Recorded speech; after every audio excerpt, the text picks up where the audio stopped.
You're welcome to your planet of English.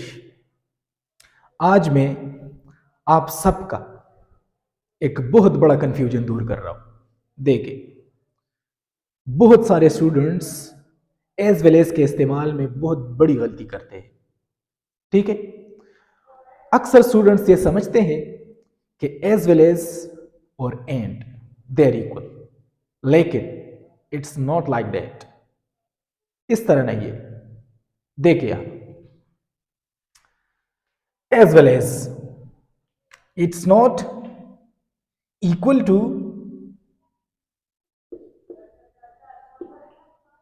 and। सही है? क्यों? क्योंकि जब दो आइटम्स मिसाल के तौर पर ए और बी, ठीक है, दो आइटम्स है ए और बी, जब इन दोनों की अहमियत आपकी नजर में सेम है, if they are equal in terms of importance, जब ये दोनों अहमियत के हिसाब से एक जैसे हैं, इन दोनों की अहमियत एक बराबर है आपकी नज़र में, तो उस केस में आप एंड इस्तेमाल कर सकते हैं। देखिए यहां ए एज वेल एज बी, अगर हम इसका स्ट्रक्चर इस तरह लिखे और इस तरह बनाएं तो देखें ए आपकी नज़र में इसकी अहमियत ज्यादा है किस चीज के मुकाबले में? बी के मुकाबले में, इसलिए आपने इसके बीच में एज वेल एज इस्तेमाल किया। अगर ए एंड बी, अगर ए और बी दोनों की अहमियत आपकी नजर में सेम है तो फिर इक्वल है, तो फिर ए एंड बी, फिर ये ठीक है। लेकिन अगर इसकी अहमियत इससे ज्यादा है तो फिर एज वेल एज आप बीच में इस्तेमाल करेंगे। ये थोड़ा एडवांस स्ट्रक्चर है, लेकिन इसको लोग इस्तेमाल करते हैं। ठीक है, अब यहां देखें, एग्जाम्पल को देखें। We are going to gym as well as to the park. We are going to gym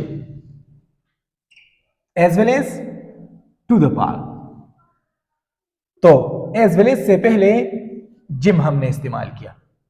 ठीक है, तो इसका मतलब है मेरी नजर में जिम की अहमियत पार्क से ज्यादा है, इसीलिए मैंने एज वेल एज इस्तेमाल किया। ठीक है, अगर मैं इस तरह लिखता we are going to gym and to the park, sentence ठीक है, लेकिन कॉन्टेक्स्ट में फर्क है। किस तरह? इस तरह कि ये जिम और ये पार्क आपके जहन में अहमियत के लिहाज से एक बराबर, दे आर इक्वल। समझ गए? दूसरा example, he is a teacher as well as a writer. इसमें भी वही बात है। देखो, he is a teacher, teacher का कहां आया? ये आप ऐसा अज्यूम करें कि ये ए है और ऐसा अज्यूम करें कि ये बी है, जिस तरह मैंने ये स्ट्रक्चर यहां पे लिखा हुआ है, और ये ए है, ये बी है। समझ गए? तो ये ए टीचर, आपकी नजर में इसकी अहमियत इस बी राइटर से ज्यादा है। ठीक है, एक ही बंदा है, एक ही बंदे के ये दोनों सिफात है, लेकिन आप एम्फसाइज करते हैं किस चीज पे?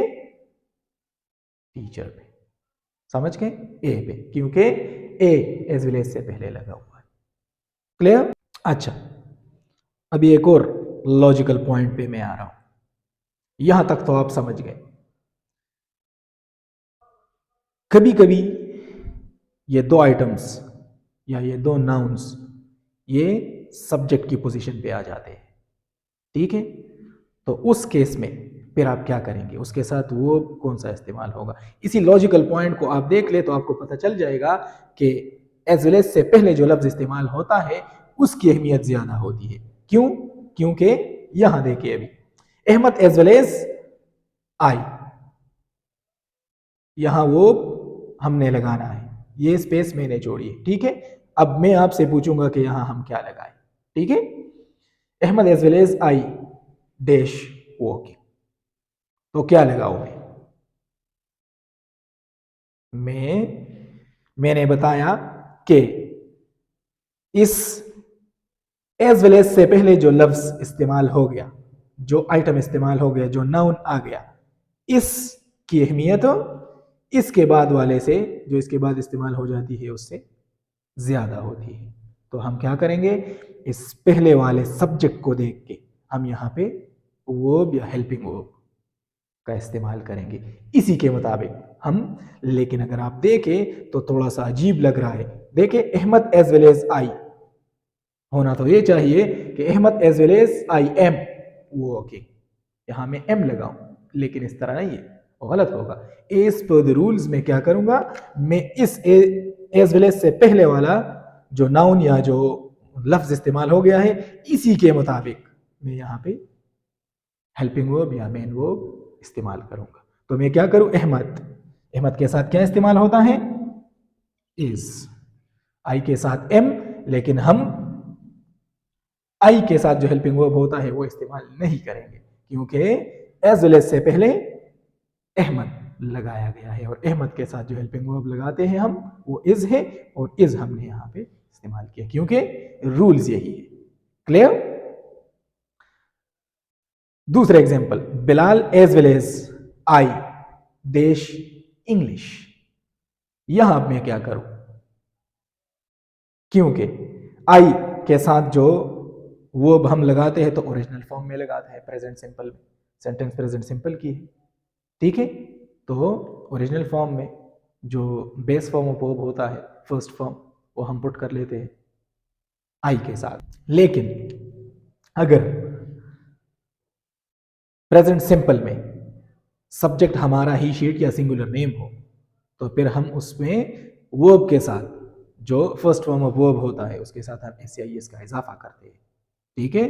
तो अब आप मुझे बताएं कि एज वेल एज से पहले तो बिलाल आया है और एज वेल एज के बाद आई इस्तेमाल किया गया है, तो मैं क्या करूं, यहां जो ब्लैंक मैंने छोड़ी है, यहां पे मैं क्या पुट करूं, वर्ब कौन सा पुट करूं, यहां पे मैं जो बिलाल के साथ जो वर्ब लगता है वो पुट करूंगा, Bilal as well as I learns English. क्यों, क्योंकि मैंने बताया एज वेल एज से पहले जो लफ्ज आ जाता है उसकी अहमियत ज्यादा होती है, उसी पे हम एम्फसिस देते हैं, उसी को हम एम्फसाइज करते हैं, तो इसीलिए उसकी वजह से हम यहाँ पे हेल्पिंग वर्ब, मेन वर्ब जो भी है वो हम इसके हिसाब से लगाते हैं, जो एज वेल एज से पहले इस्तेमाल किया गया, ठीक है। तो अब ये sentence, Bilal as well as I learns English, तो ये सेंटेंस अब ठीक है, ठीक है। उम्मीद है आप समझ गए होंगे।